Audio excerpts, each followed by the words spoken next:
అన్నయ్య వచ్చి ఒక లైట్ మాత్రం ఆన్ చేస్తారు.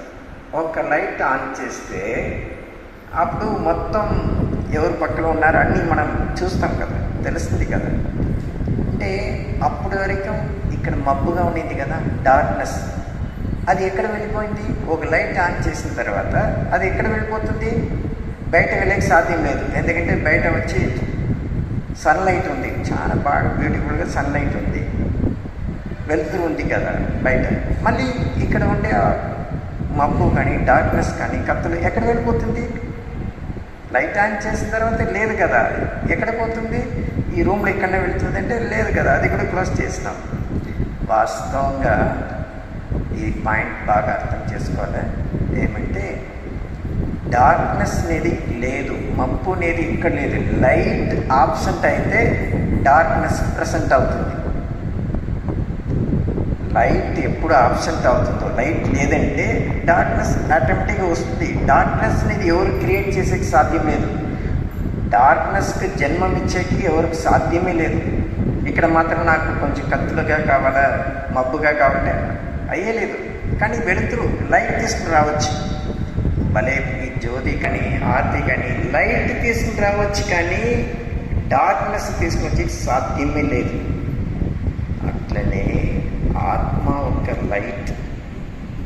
ఆత్మ వచ్చి 7 టైప్ ఆఫ్ లైట్ ఉంది. ద ఫస్ట్ లైట్ ఆత్మలో ఏముంది అంటే జ్ఞానం. అందుకే నాలెడ్జ్ ఈజ్ లైట్ అని చెప్తారు. నాలెడ్జ్ ఈజ్ లైట్ అంటే జ్ఞానం అనేది ఒక లైట్, వెళుతూ. ద ఫస్ట్ లైట్ మన ఆత్మలో ఏముంది అంటే జ్ఞానం అనే లైట్ ఉంది. ఈ లైట్ లేదు, ఇది ప్రకాశం అనేది స్థూలం, అది సూక్ష్మంగా ఉంటుంది. నెంబర్ 1 జ్ఞానం. నెంబర్ 2 ఏమంటే ప్రేమం. ప్రేమం అనేది కూడా, ప్రేమ లేదని జీవితమే లేదని చెప్తారు కదా, ఆ ప్రేమం అనేది కూడా జీవితం ఒక వెలుతు లైట్. నెంబర్ 3 ఏమంటే శాంతి. శాంతి లేదంటే ఇంకేముంది జీవితంలో. సో 3వది శాంతి. 4వది ఏమంటే శక్తి. 5వది ఏమంటే పవిత్రత. 6th ఏమంటే ఖుషి. దానికి తెలుగులో ఏం చెప్తారు? ఆనందం లేదు. ఖుషి అంటే హ్యాపీనెస్ అనేది ఆనందం. ఈ 7 గుణాలు ఉంది కదా ఆత్మ, ఒక 7 అది వచ్చి లైట్. ఇది ఎప్పుడంతా ఈ లైట్ ఆఫ్ అవుతుందో, యాబ్సెంట్ అవుతుందో అప్పుడు మాయా రావణ్ ప్రవేశం అవుతుంది. వెళ్ళిపోయింది అంటే అప్పుడు ఏమొస్తుంది? శాంతి లేదంటే ఆటోమేటిక్ క్రోధం వస్తుంది. ప్రేమం లేదంటే లవ్ లేదంటే మోహం వస్తుంది. శక్తి లేదంటే వీక్నెస్ వస్తుంది. పవిత్రత లేదంటే అపవిత్రత వస్తుంది. ఖుషి లేదంటే దుఃఖం వస్తుంది. వాస్తవంగా ఇది అర్థం చేసుకోవాలి. ఆత్మ లోపల ఈ 7 లైట్ ఉంది కదా, ఈ లైట్ ఆఫ్ చేస్తేనే ఆ కత్తులు అనేది వస్తుంది, ఆ డార్క్నెస్ మబ్బు అనేది వస్తుంది. మబ్బు అనేది ఏం లేదు, దానికి ప్రాణం లేదు, ఏమి లేదు. కానీ మన ఒక్క ఓన్ వీక్నెస్, మన హెల్త్ ఇష్యూ కోసం, హెల్త్ కోసం ఆసనం చేయాలనేది మళ్ళీ ఇప్పుడు వచ్చేసింది ప్రజెంట్ కండిషన్. ఇంకా కొందరు ఏం చెప్తారు, యోగాసనం చేసేకి అయ్యేలేదంటే అట్లీస్ట్ వాకింగ్ చేయండి, వాకింగ్ చేస్తే సరిపోతుంది. సో వాస్తవంగా ఏమంటే పతంజలి చెప్పిన యోగ శాస్త్రం, రాజయోగం గురించి మనం కొంచెం తెలుసుకుంటే ఇంకా ఈజీగా ఉంటుంది, క్లియర్ అర్థమవుతుంది. ఎందుకంటే పతంజలి ఒక్క యోగ శాస్త్రం, యోగ సూత్రం వచ్చి ఏమంటే అందరూ చేయొచ్చు, దానికి ఏజ్ అంతా ఏం లేదు. చిన్న పాప నుంచి పెద్దవాళ్ళు కానీ అందరూ చేసి సహజమైన రాజయోగం ఇది పతంజలి ముని వచ్చి చెప్పి పెట్టినారు. ఆ పతంజలి రాజయోగంలో వచ్చి అష్టాంగ యోగం అనేది రాజయోగం. యోగ అంటే దానికి ఇంకో పేరు ఏమంటే అష్టాంగ రాజయోగం చెప్తారు. పతంజలి ఒక రాజయోగం. అంటే అష్టచక్రం చెప్తాం కదా, అష్ట అంటే 8, అష్టాంగ్ అంటే 8 పార్ట్ ఉంది, 8 లింబ్స్ అని చెప్తారు. ఆ 8 పార్ట్ గురించి అర్థం చేసుకుంటే మనం కూడా అందరూ సహజంగా యోగం చేయొచ్చు. యోగం మీద అంత సింపుల్, చాలా పెద్ద మాట లేదు. వాస్తవంగా సంస్కృతంలో వచ్చి యోగం అంటే దానికి అర్థం ఏమంటే 4 అర్థాలు చెప్తారు. నంబర్ 1, యోగం అంటే లింక్. నంబర్ 2, యోగం అంటే కనెక్షన్. నంబర్ 3, యోగం అంటే సంబంధం. యోగం అంటే రిలేషన్షిప్.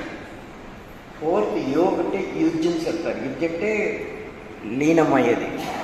ఈ 4 డెఫినేషన్ వచ్చి యోగం గురించి చెప్తారు. కానీ దీంట్లో వచ్చి అక్యురేట్ యోగంకి డెఫినేషన్ ఏమంటే సంబంధం అనేది అక్యురేట్ మన మనసులో క్రియేట్ అవుతాయన్నమాట. కావున మనము మన మనస్సుని పరిశుభ్రంగా పెట్టుకోవాలి. అందరూ చెప్తారు పాజిటివ్ థింకింగ్ చేయండి, మంచి సకారాత్మక ఆలోచన చేయండి అని చెప్తారు. అయితే ఎట్లా సకారాత్మక ఆలోచన చేయాలా అనేది ఎవరూ చెప్పరు. ఈ సత్సంగంలో వచ్చేదాని నుంచి మనం వినేది పాజిటివ్ వింటాము, చూసేది పాజిటివ్ చూస్తాము, మాట్లాడేది పాజిటివ్ మాట్లాడతాము, తినేది పాజిటివ్ తింటాము, ఎవరు ఫ్రెండ్షిప్ చేస్తామో మంచి వాళ్ళ జతలో ఉంటాము. సో దట్ మనస్సు ఏమైపోతుంది, ప్రతిరోజు శుద్ధమైపోతుంది. రెండోది బుద్ధి. బుద్ధి అంటే ఏమి, మనకి టెంపుల్లో పోతాం అనుకోండి, భగవంతునితో ఏం అడుక్కుంటారు, భగవంతుడా నాకు మంచి బుద్ధి నీవు. మీ జతలో పిల్లోళ్ళు వచ్చింటారు, వాళ్ళకి కూడా మంచి బుద్ధి నీవు. మీ ఇంట్లో ఇంకా అందరూ వచ్చింటారు, రిలేషన్స్, టోటల్ కుటుంబమే ఎక్కడ ఉంటుంది, పరివారమే ఎక్కడ ఉంటుంది, వాళ్ళకి గురించి మీరేం అడుగుతారో భగవంతుడి దగ్గర మంచి బుద్ధి నీవు అని అడుగుతుంటారు. అనలేదా?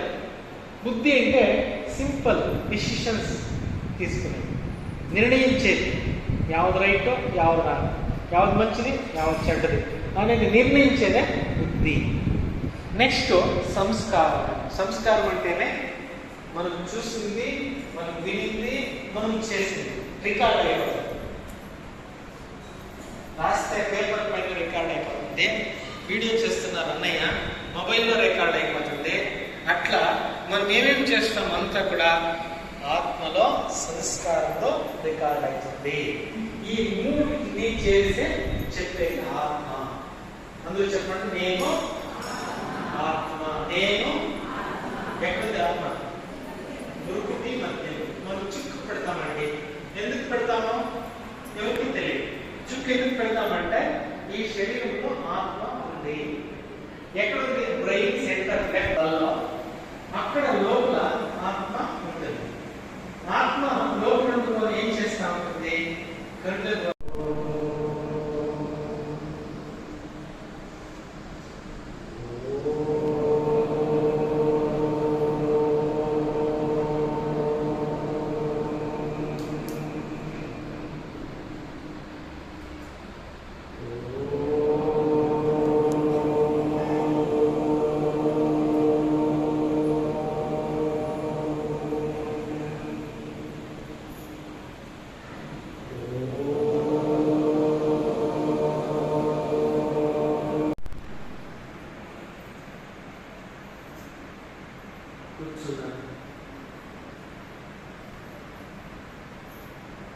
నేను ఆత్మ శాంత స్వరూపాత్మ.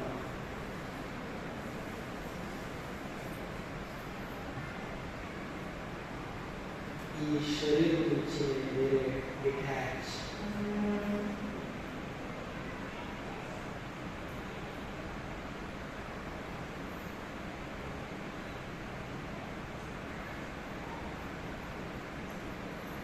ఈ శరీరాన్ని నడిపించేటువంటి ఒక దివ్య శక్తి నుంచి ఈ లోకానికి వచ్చినాను.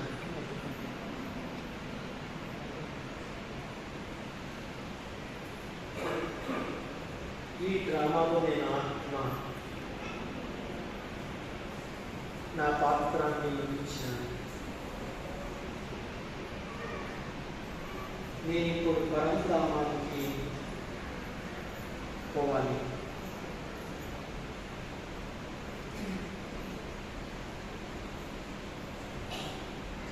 నా కొరకు పరంజ్యోతి పరమాత్మ శివుడు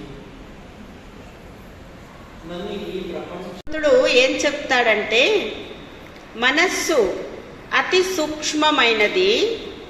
మనస్సు ఎంత గొప్పగా ఉంటే జీవితము కూడా అంత గొప్పగా తయారవుతుంది. ఈ మనస్సుని గొప్పగా ఎలా పెట్టుకోవాలి? ఏం చేస్తే గొప్పగా తయారవుతుంది మనస్సు? ప్రతి మానవ జీవితానికి ముఖ్యంగా తెలుసుకోవాల్సింది మనస్సు. ఈ మనస్సు చాలా గొప్పది. ఆ మనస్సే చాలా మనల్ని ఐరాణ చేపిచ్చేస్తుంది. తిన్నివ్వదు, తాగనివ్వదు, పడుకోనివ్వదు, కూర్చోనివ్వదు. కారణము నీ మనస్సులో ఉన్న అలజడి, నీ మనస్సులో ఉన్న అశాంతి, నీ మనస్సులో ఉన్న భయము, నీ మనస్సులో ఉన్న వ్యర్థ సంకల్పాలు, ఊహాగానాలు, పరచింతన, పరదర్శన, ఇవన్నీ వచ్చి మన మనస్సును ఏం చేసేసింది? స్థిరంగా కూర్చోనివ్వదు, తాగనివ్వదు, పడుకోనివ్వదు, ఎదుటి వాళ్ళ ప్రేమను తీసుకోనివ్వదు. ఎదుటి వాళ్ళకు మనం ప్రేమ కూడా ఇవ్వలేము. ఇవ్వగలుగుతామా? మనస్సు బాగలేదంటే ఓమ్మా నా మనస్సు బాగలేదు మళ్ళీ మాట్లాడతామంటామా లేదా? అట్లయితే ఈరోజు ప్రజాపిత బ్రహ్మకుమారి ఈశ్వరయ్య విశ్వవిద్యాలయము ద్వారా మనం ఇక్కడ నేర్చుకోవాల్సింది ఏమి అంటే మన మనస్సుని మన అదుపులో ఎలా తయారు చేసుకోవాలి.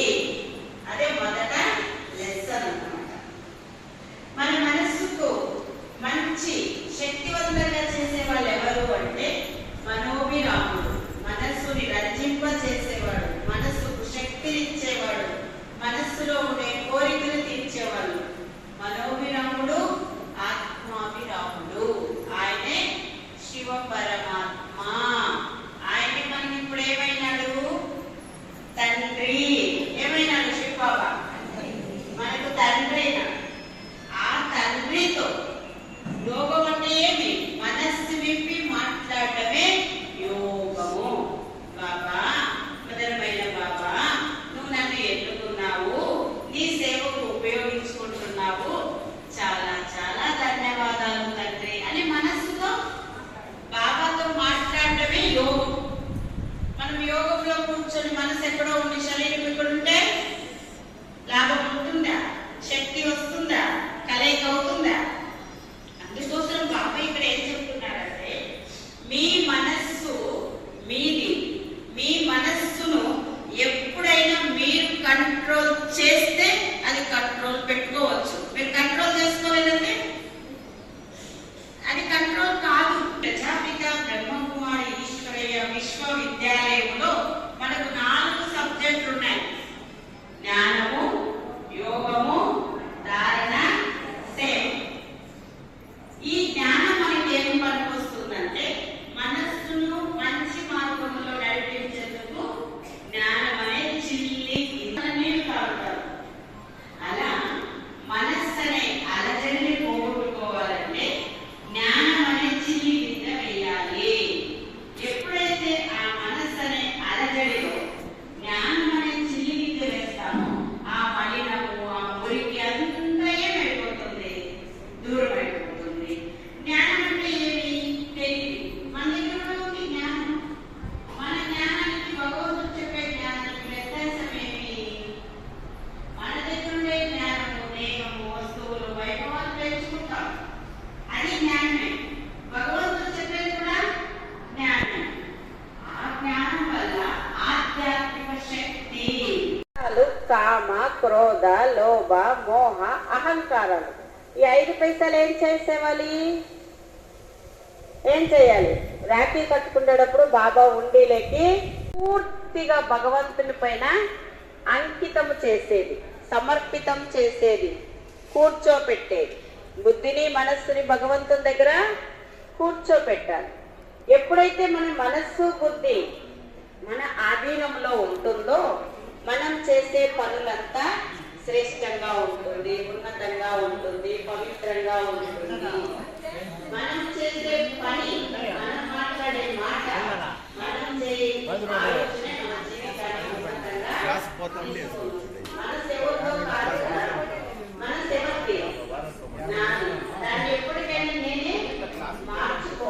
కలిసాం. అందుకే మన వాళ్ళు ఇలాంటి పండుగలన్నింటినీ కూడా ఆచరిస్తూ వచ్చారు. మరి మన ఈ అలౌకికమైనటువంటి ఈ జీవితంలో బాబా మనకు ఇలాంటి శుభకరమైనటువంటి ఎన్నో ఎన్నో మంచి మంచి పండుగలు ఇచ్చారు. అంటే మన జీవితమే బాబా చెప్తారు కదా, మీ జీవితమే ఎలా ఉండాలి, రోజు ఉత్సవం లాగా ఉండాలి. ఇప్పుడు ఏదైనా ఒక పండుగ వచ్చింది అనుకుందాం, చాలా ఉత్సాహంగా ఉంటారు, ఉత్సవం జరుపుకుంటారు. ఉత్సవము అంటేనే అందరూ చాలా సంతోషంగా ఉంటారు. అలా మనమందరం కూడా సంతోషంగా ఉండేటటువంటి శుభ సమయము ఈ సంగమ యుగంలో భగవంతుడు మన కొరకే ప్రత్యేకంగా ఇచ్చినటువంటి సువర్ణమైన సమయం అని చెప్పచ్చు. కాబట్టి ఇంత గొప్ప బంగారు అవకాశాన్ని పరమాత్మ మన కొరకు ఇచ్చారు.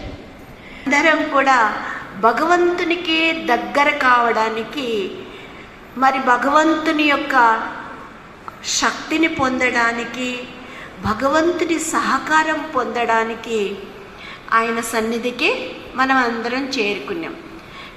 ఎవరైతే భగవంతుని సామీప్యంలో ఉంటారో వాళ్ళకు అన్నిటి నుంచి రక్షణ కల్పిస్తాడు భగవంతుడు. కాబట్టి మనల్ని అందరినీ కూడా రక్షించేటటువంటి రక్షకుడు ఒక్క భగవంతుడు మాత్రమే. లౌకికంలో చెప్తారు, రాఖీ చెల్లి అన్న కడుతుంది, అన్నయ్య చెల్లెమ్మను కాపాడతాడు అని. అలా అనుకుంటే పురాణాల్లో మనం చూసాము, దేవకి దేవి వాళ్ళ అన్నయ్యకి రాఖీ కట్టుకుంటుంది కదా, మరి ఆమెను వాళ్ళ అన్నయ్య ఆలోచించాల్సిన విషయం కాదు. అంటే దేహదారులు ఎవ్వరూ కూడాను రక్షించలేరు. ఎందుకంటే మానవ నైజం అని చెప్తారు. మానవ నైజం ఎలాంటిది అని అంటే తన వరకు తాను బాగుండాలి అన్నటువంటి స్వార్థం ఉంటుంది. ఆ స్వార్థం కారణంగా వాళ్ళు ఇతరులకి దుఃఖాన్ని కలిగిస్తారు. దుఃఖం ఇవ్వడం అంటే బాధ పెట్టడము, వాళ్ళకు సమస్యలు సృష్టించడము, ఇలాంటి గొడవలు సృష్టించడము, ఇలాంటివి చేస్తుంటారు. అయితే కేవలం భగవంతుడు మాత్రమే నిస్వార్థంగా మరేది ఆశించకుండా మనందరినీ కూడా రక్షించేటటువంటి రక్షకుడయ్యారు. కావున మనము ఈ పరమాత్ముని యొక్క శుభప్రదమైనటువంటి రక్షణ కలిగిన రక్షణ రాఖీని కట్టుకుంటున్నాం. ఆ లోపల మీరందరూ భగవంతుని దగ్గర శుభ సంకల్పం చేసుకోండి. నేను పరమాత్మ రాఖీ కట్టుకుంటున్నాను. ఎవరైతే ఉంటామో వాటిని ఏ పరిస్థితులు కానివ్వండి, ఏ మాయ కానివ్వండి, ఏ మాత్రం చేయించుకుంటాం. అలా నిశ్చయంగా మనం ఉండగలుగుతాం అన్నమాట. ఇప్పుడు మనం చూస్తున్నాము, ప్రపంచంలో వాళ్ళకి ఎక్కువగా దుఃఖము, అశాంతి, రోగాలు, భయము ఇవన్నీ ఉంటున్నాయి. వీటి కారణం ఏంటి అంటే మరి మానవులకు 3 రకాలైనటువంటి బంధనాలు ఉంటాయి. కర్మబంధన, అలాగే ఈరోజు విశేషంగా రక్షాబంధన కార్యక్రమం అక్కయ్య ఇందాక చాలా అనుభవపూర్వకంగా మీ అందరికీ చెప్పారు. రాఖీ ఎందుకు కట్టుకోవాలి, మీరందరూ కూడా ఎంతో తపనతో పరిగెత్తు వచ్చారు, బాబా దగ్గరికి వచ్చారు, భగవంతుని యొక్క రక్షణ పొందాలి అని వచ్చారు. మరి ఆ రక్షణ ఎలా పొందాలి కదా? రాఖీ పండుగ అంటే, రక్షాబంధన పండుగ అంటే పవిత్రమైన పండుగ. ఏ పండుగ ఇది? పవిత్రమైన పండుగ. ఇది ప్రపంచవ్యాప్తంగా చేసుకునేటువంటి ఏకైక పండుగ. అన్నా చెల్లెల పండుగ. జాతి కుల ధర్మ భేదాలు లేకుండా ఏ ధర్మం వాళ్ళైనా ఏ దేశం వాళ్ళైనా ఒక పవిత్ర బంధంతో చేసుకునేటువంటి పండుగ.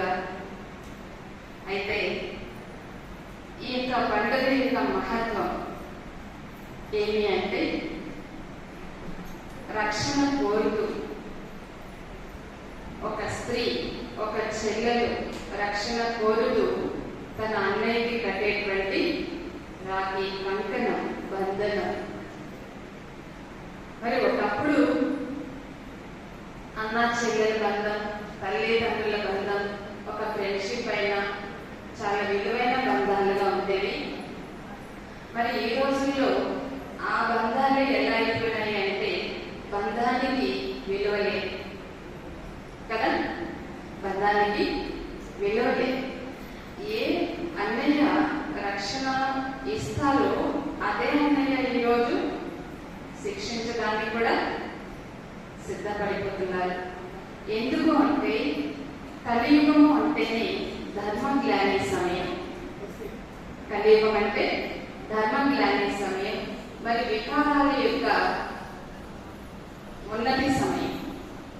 మరి ఇప్పుడు అందరిలో కూడా వికారాల యొక్క ఫోర్స్ ఎక్కువైపోయింది కాబట్టి దృష్టి ద్వారా, మనసు ద్వారా, మాటల ద్వారా, చేతుల ద్వారా ఇతరులకి దుఃఖాన్ని ఇస్తూనే ఉంటారు. ఎవరైతే మనల్ని రక్షించాలో వాళ్ళే మనల్ని భక్షించడానికి కూడా సిద్ధమైపోయినారు. చూడండి, ఒకప్పుడు ఆవు పులి అంటే క్రూరమైన జంతువు, అది సాధు జీవిని పెట్టదు, తినేస్తుంది, చంపేస్తుంది అని మనం అనుకునేవాళ్ళం. కానీ ఈ రోజు పరిస్థితి, మనిషి మనిషిని పడుతుందా? పడదు కదా, చంపేసుకుంటున్నారు కదా. అంటే ఎంత వికారాల యొక్క ఫోర్స్ అనేది ఎంత ఉంది అనేది మనకు తెలుస్తుంది. ప్రతిరోజు ఓం శాంతి.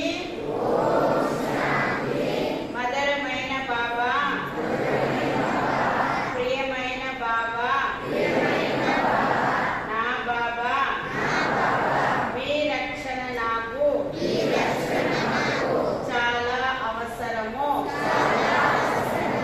మీరు చెప్పినట్లు త్రికరణ శుద్ధిగా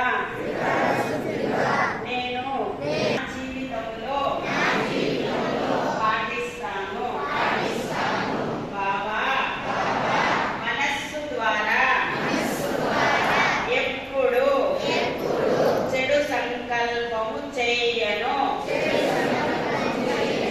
నా కొరకు కానీ ఇతరుల కొరకు కానీ మీ సేవకు కానీ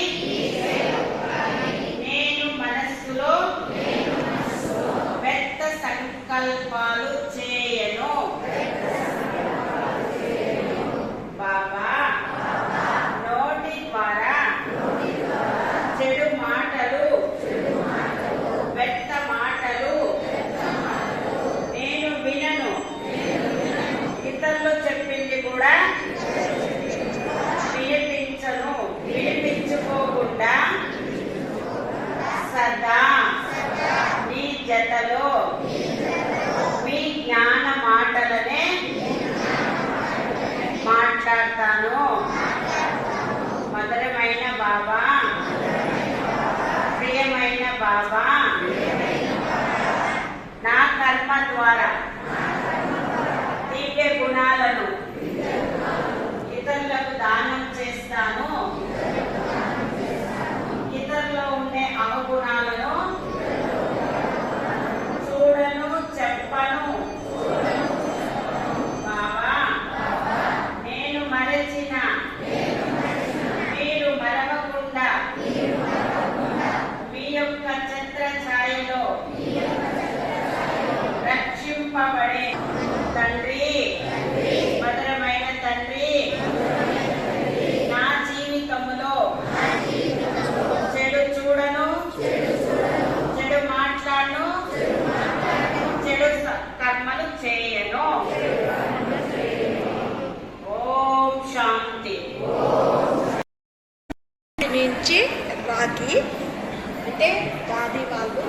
ప్రతి సెంటర్కి కూడా ఈ రాఖీ పంపిస్తారు.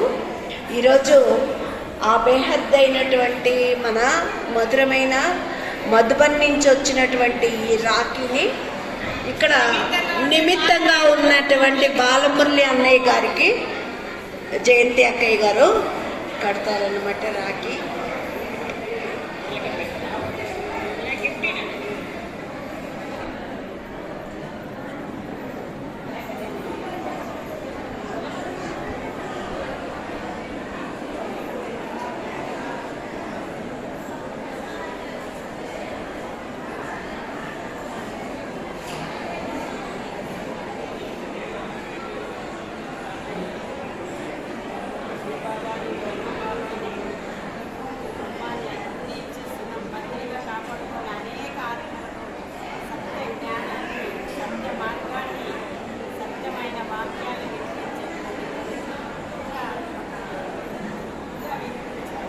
చూడండి చూడండి.